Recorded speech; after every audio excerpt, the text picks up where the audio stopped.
Hello,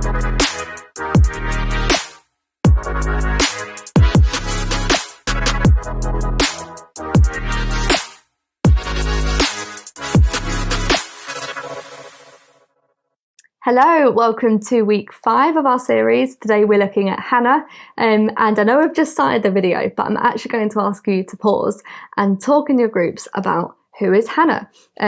When I found out that I was speaking on Hannah, I realised I don't actually know anything about her. I don't know her context, I don't know where she comes in the Bible, I don't know who she's related to. So perhaps some of you are feeling like that, or maybe it was just me. Either way, let's pause and have a quick chat. What do you know about Hannah? And then once you've finished talking about that, we're going to read 1 Samuel 1 to 2:2. It is quite a lengthy passage, so maybe split it up and have a few different people reading it, and then we'll reconvene shortly.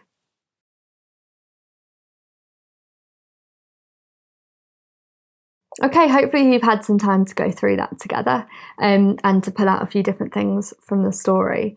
Before we dive into this, I do just want to acknowledge that I personally find it really difficult to read stories about women who are unable to conceive and then through faithful prayer are then able to have children. I know that this isn't everybody's experience, and I think that there are times when we have unanswered prayer and we don't know why. But I don't think it means that you're not faithful in your prayer. I don't think it means that you're not favoured by God. And I personally don't believe that God is trying to teach you something or is withholding something from you to teach you a lesson. Unanswered prayer can be really, really painful, and I really want to acknowledge that. Whilst also hoping that everybody will take something from this about Hannah's character and what it can teach us about prayer, suffering, perseverance, and promises. So we will touch on unanswered prayer at the end, but hopefully there'll be some glimmers of hope and things that you can take from this at the same time. So we've read through the story in our groups, and now I want to summarise it for you. Let's start with Hannah's home life. So Hannah is married to a godly man. He's called Elkanah, and we hear that every year he takes his family up to Shiloh to make sacrifices. Now, Shiloh is about 15 miles from where they lived, so it would have been around 6 hours walk, but probably in the heat and with children it would have taken longer. So Elkanah is a really godly man, but it's also a time where polygamy was rife, and Elkanah does have another wife as well, and she is called Peninnah.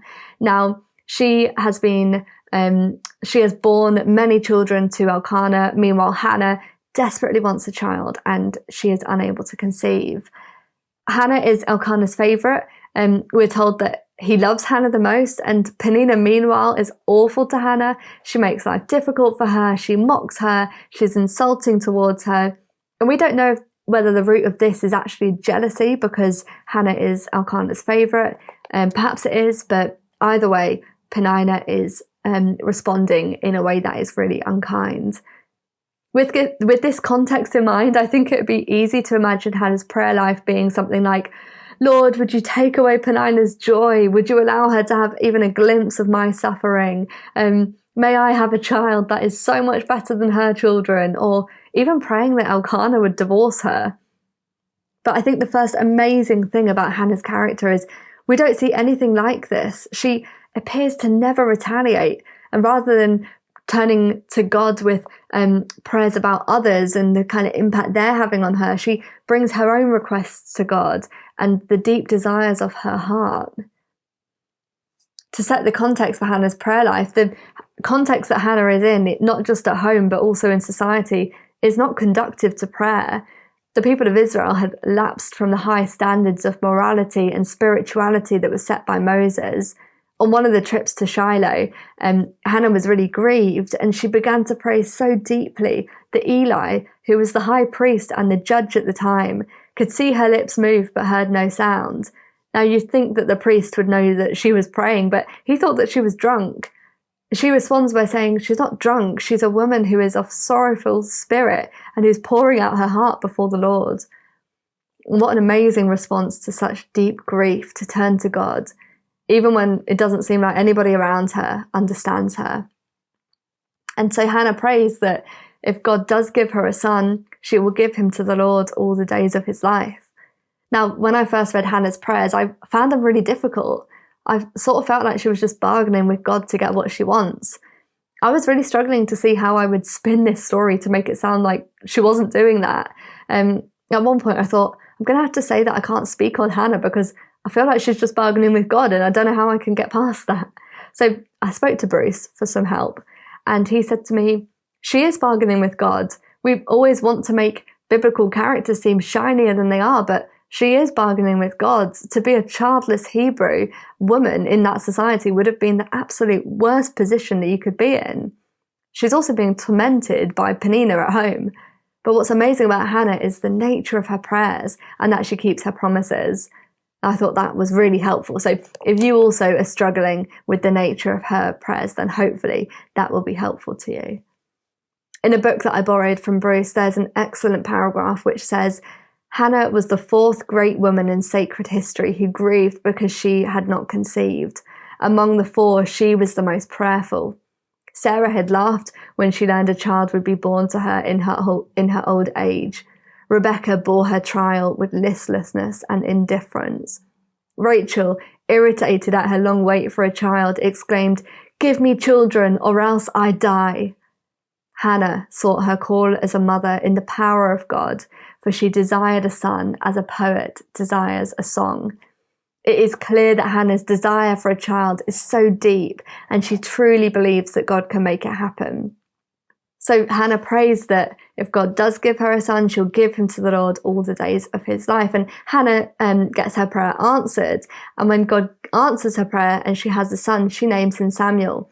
Samuel means asked of the Lord. And she looks after him and she weans him. And what I think is beautiful is even his name reflects the fact that she is joyful that her prayer has been answered and she is giving glory to God for that. So yeah, she looks after him, she weans him. She even turns down one of the trips to Shiloh because Samuel was not yet weaned and she wanted to tend to him. And I think in that decision, we can see that she has placed upon motherhood a high obligation and responsibility. And once Samuel's weaned, he's probably about 3 to 5 years old at this point, she dresses him ready for a trip to Shiloh, where she will leave him to be with Eli, the priest. It would have been such a sacrifice for her to return back home without him. She knew that he was in the safe hands of God, but it doesn't mean that it would have been easy for her. For context, like I said at the start, Shiloh is about 15 miles from where she lived, and yet we don't see Hannah say, let's move my whole family to be near to Samuel and to be near Eli the priest so that we can still see him. She keeps her promise to God that she will dedicate Samuel to him all the days of his life, and she really entrusts him with Samuel. And it would have taken about a day to walk there, like we say. So I think she probably only saw him on those annual trips to Shiloh. But before Hannah leaves him there, she says, she prays a triumphant prayer. In fact, I'll read some of it. You'll have already read it in your groups, but it's at chapter 2. It says, "My heart rejoices in the Lord. In the Lord my horn is lifted high. My mouth boasts over my enemies, for I delight in your deliverance. There is no one holy like the Lord. There is no one beside you. There is no rock like our God." And that's just the start of it. What I think is amazing about this is this shows us that Hannah is a person who is prayerful, not just in her sorrow, not just in the difficult times, but also in her joy. And I think it shows that she loves God, not just because he gave her a child, but because she knows the depth of his character. And a lot of people, a lot of commentators point to the song that Mary sings after Jesus is born, and how Hannah's prayer is sort of reflected and echoed in that song of Mary as well. I think that there are two main things that I take away from Hannah's character. The first is the nature of her prayers. She doesn't retaliate, like I said, but she brings both her sorrow and her joy to God. And the second one is that while she does bargain with God, she actually keeps her promise. Like, I bet most of us here have also tried to make a bargain with God. And we probably made promises that we did really mean at the time when our prayers were unanswered. And then once our prayers are answered, we just totally forget them. Like, if you'll heal me of this, then I will come to church every week. I will be so devoted to you. Or if you would just provide for me that job, then I'll increase my giving to charity and to church. And yet, how quickly we forget what we've promised once our prayers are answered. How quickly we move on without even thanking God. Hannah keeps her vow to the Lord, and I can't imagine how hard it must have been to give the gift that she prayed for, her young son, into the care of Eli in the temple.